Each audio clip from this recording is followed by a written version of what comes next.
Hey, what's going on, guys? Richie Fix here, back with another video. Mcfarlane Toys has had a hell of a week, and that's probably putting it pretty lightly, as they lose the DC license to Mattel come mid-2026. Now, have no fear, Papa Todd's got a plan, as he reveals today at Toy Fest that they are going to be doing Mortal Kombat Classic. They show off a couple prototype pictures. We're going to go over those today. What does that mean for the future of Mcfarlane Toys? Are they the new competition for Jada Toys and Storm Arena? And what's going on with the Mortal Kombat license? We'll take a look at the pictures. We'll talk about it all. Let's go. Yes, you've heard that correctly. So as of mid-2026, Mattel has obtained the rights to DC. So what does that mean? Well, we haven't heard an official word from Mcfarlane. So I don't know if they get to tackle 7-inch and Mattel gets to handle the rest. I mean, based off the information that I've seen, and I don't know a great deal about this situation, that's why I haven't really covered it on the channel yet, it looks like Mattel is getting it all. I mean, they've released a lot of information that seems like they're getting every property attached to DC, whether that was DC Direct, whether it was Multiverse, anything like that. It looks like they're obtaining that come mid-2026. So, I mean, I'm sure Todd was in the bidding process for that property, and by losing that, he had to go another route.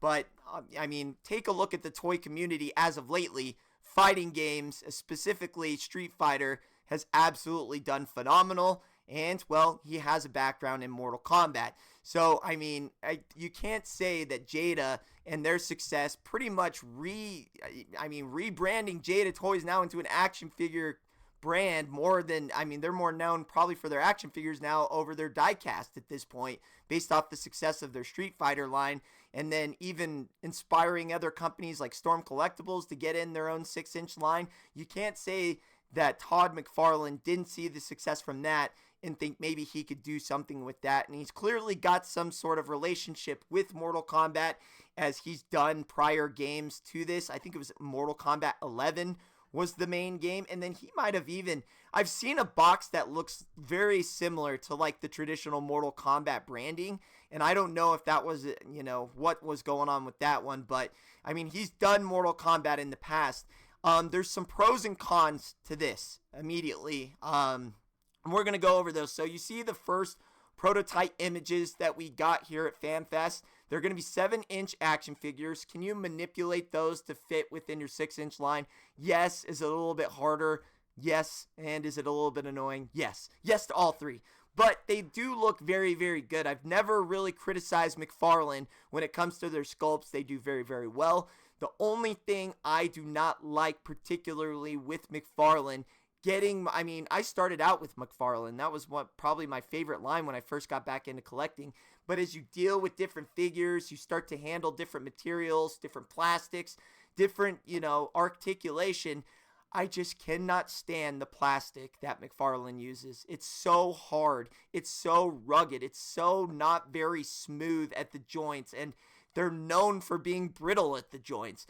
But you do notice some different verbiage here in the top right-hand corner. It says ultra articulated, which I do think they need to pay attention to, because one of the main things that people seem to like about the Street Fighter figures are their articulation. Jada gets praised for it all the time. Storm Collectibles is also known for great articulation. Ultra articulated. I mean, Todd always says this has 22 or 26. I forget what it is off the top of my head. Moving pieces of articulation on every box, but I do think with the if they were going to do I almost said Street Fighter, with the Mortal Kombat line, these do need to start getting way more articulated, so you can really start getting into some crazy poses, and I hope that means better plastic.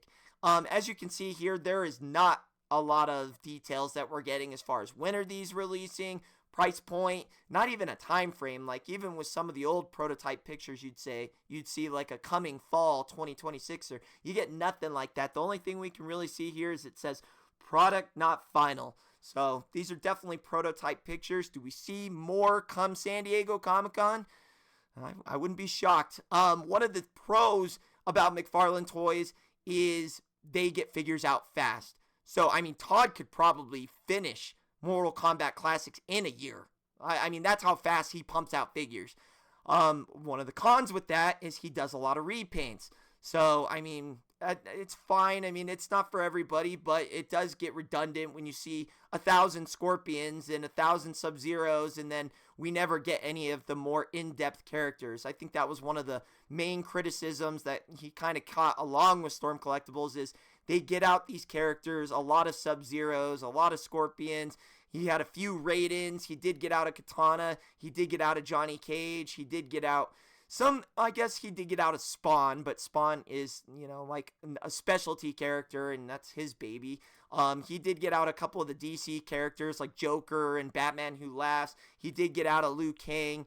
But you didn't get into it. Oh, he did get out Shao Kahn as well. And this was for Mortal Kombat 11, and he did get out Baraka. And then there was one more. He's a guy with the gas mask that I can't remember his name with the crowbars. I can't remember off the top of my head. And then he did get out Noob Saibot. I mean, he got out quite a few characters, but there were definitely some characters missing. I'm hoping that we see a Goro. I'm hoping we see a traditional Shao Kahn. I'm hoping also that with Ultra Articulation means different plastic, because that's the only thing if I just can't stand their plastic. And like I said, that's a pure personal preference. If you love Mcfarlane's plastic, all power to you. I just know it comes with a lot of brittleness in some of the joints, and they snap off, or traditionally snapped off. But it's a strong first 4 characters, and then there is also a 2-pack starting out with, which is interesting. Let's pull that up real quick. Let's take a look at the next prototype picture. Very vague for McFarlane Toys. We usually get some sort of like time frame on when these are going to be released, like coming fall 2026 or something like that. I mean, there's just nothing here, but you do see again that verbiage. Deluxe Ultra Articulated Multi-Pack. So this is going to be a 2-pack. They are starting out with a 2-pack, which isn't bad, as one of the characters is new. So maybe this is a way that they can get some of those more niche characters in while getting you a main character. Kind of like Marvel Legends does, where they'll give you the main meat and potatoes, kind of like with that Sabretooth 2-pack, where they give you like that Sabretooth that you really want, and then you can kind of get that, different Logan that, is good to have, but you don't necessarily, need or want or anything like that. You know what I mean? Like, they do that with 2-packs.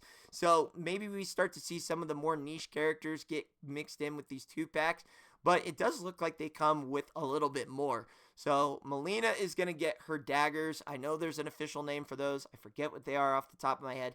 It looks like he is going to be doing face plates, where he gets a masked version, and then also her gritted teeth. So that's very cool, very similar to Jada. And then the Sub-Zero is actually better in my opinion, because you get that different mask, so a different ninja mask there. And then you do get some cool ice. One looks like an ice hand with like an ice mace attached to it, so that's pretty cool. And then you get kind of like that translucent arms, which is very, very cool, along with the hands. So very, very cool 2-pack. Interesting strategy starting off with a 2-pack. I thought that's something Storm Arena was going to do, but it's nice to see that we've got some traditional characters that are coming out singly. And then if you want to get Melina, I'm sure she'll get her own single release, but if you want to get her a little bit early, you might have to get this 2-pack while getting not the same Sub-Zero, but there's a little bit more, and there's enough meat on the bone here with the Sub-Zero that it looks like if you wanted to get this one, it wouldn't be too bad to pick up. But let's go ahead, and I'm going to give you my final thoughts and talk about this whole situation with McFarlane, what's going on with Mortal Kombat, and where are we going to end up with all this. Kind of wrapping everything up and just going over my final thoughts regarding Todd McFarlane making the Mortal Kombat line and what's going on with McFarlane Toys as a whole. They needed something to fill the major, major gap that they are going to be losing come 2026.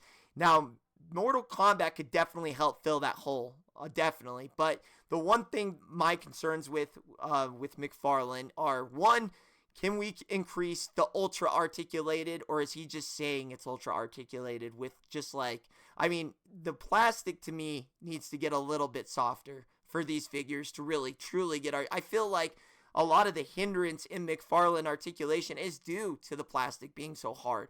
So maybe they start making some new plastic, getting a little more quality there. Price is obviously going to be something that people watch for, as we have expectations because of Jada Toys, because of Storm Arena. They've stayed relatively cheap in the $25, $30 range. Todd's going to have to watch for that. And then going with 7-inch is interesting, but that's kind of been his bread and butter there. And then what does this mean for Mortal Kombat? Because Mortal Kombat to me has never been a single license, property.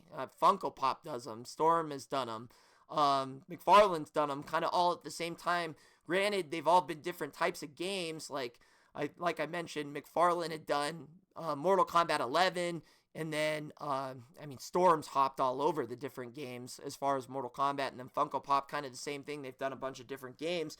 The one thing I think with Todd doing Mortal Kombat is he started off great with some of the traditional characters and everything. The one thing I think that will absolutely just kill kind of the momentum with this thing is just too many variants. Too many unwanted variants with that. Patina Scorpions, Sub-Zero-Eyes Liu Kang, not getting out traditional characters like Jax and Johnny Cage and Sonya Blade and different things like that, Goro, Shao Kahn. It's like if you start putting out too many crazy variants, kind of like Super 7 did with the Simpsons line before before the main characters, because that was one of the things that he's done with the older games. He did get out quite a few characters, but he also missed quite a few characters as well. So, like I said, there's the one thing that Todd's known for is getting figures out fast. So, he could definitely pump out Mortal. He's one that could probably get out the entire roster in a year. That's how fast their production is. But, there are some things I'm interested in where it says ultra articulated action figures. I do, like I said, the plastic on McFarlane to me has always been so stiff that it's really kind of hindered the articulation. And that's something that people are also going to compare to Jada and Storm, is they are known for articulation, where, if God forbid for Todd, somebody else got a hold of this, Mortal Kombat and they were better articulated, he'd probably lose that battle fast. So to me, it's like they really need, if this is going to be something that, they go all in on, they're going to have to execute properly. The figures do look great. Like I said, he's always done really good with sculpts. It's just more the plastic, the articulation, and just too many variants is going to be something that we're going to have to watch for. And then, obviously, price, as we've all kind of gotten, a comfortability in the $25 to $35 range for our fighter figures. But it's all very interesting. Like I said, we still haven't even heard an official word from McFarlane on the whole situation and them losing that DC property come mid-2026. But as of right now, all this is just prototype. We don't have a time frame. We don't know if 7 figures for Todd, he can do that in his sleep. He can do that in an hour. He could announce the entire line come San Diego Comic-Con. We could see everybody. We could see Jax. We could see Goro. We could see Johnny Cage. We could see Shao Kahn with the throne and, a dungeon set and all sorts of different shit. And I think I actually saw an interview from FanFest where they said they were planning on pumping out like 9 to 12 figures a year. And I don't know if that meant in total with variants or just different characters. And they could finish Mortal Kombat Classic just super fast. But the one thing that I'm paying attention to is ultra articulated. What does that mean? Does that mean different materials? I sure hope it does. But I'm super excited either way that Mortal Kombat is back. I still want to see a company try and tackle it in that 6-inch line. I'm really going to be watching for Jada and Storm come San Diego Comic-Con. It's getting very, very exciting in the fighting realm with these action figures. It's a great time to be a collector if you're into Mortal Kombat and Street Fighter. And I apologize for all the voice cracks. You can clearly tell that I've been under the weather the last couple days, but I'm planning to be better. I want to do a live stream, kind of talk about all the news that we're going to be getting from this weekend's big toy show, and see what other kind of nuggets that we get, because it's been, this is just Friday, and we're getting a bombshell that freaking McFarlane, out of all companies, is going to be getting Mortal Kombat Classic. Even if you're not a big fan of McFarlane, because they're in their classic uniforms, there's going to be interest. However, there is definitely a lot of haters for McFarlane figures, so the ultra articulated part is where I'm paying attention to see if anything changes there. But other than that, guys, let me know what your thoughts are.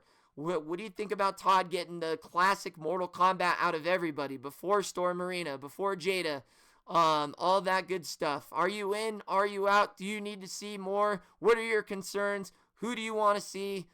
There's just so many questions to be asked. But if you can't get them all in the comments below, at least leave a like and hit me up on the live stream. Should be either tomorrow or Sunday. Regardless, I'll put a post out on that when that's coming. But I've talked enough. This was a little bit longer than I wanted to go, but I had a lot of thoughts and concerns regarding the whole Mcfarlane situation and the Mortal Kombat situation. So we're going to be keeping our eyes peeled and our ears open. Other than that, guys, hopefully you enjoyed it. If you did, leave the video a thumbs up. Subscribe if you're new. Richie Figs. Later. Finish him.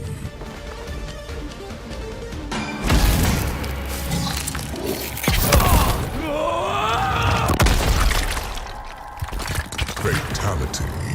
Scorpion.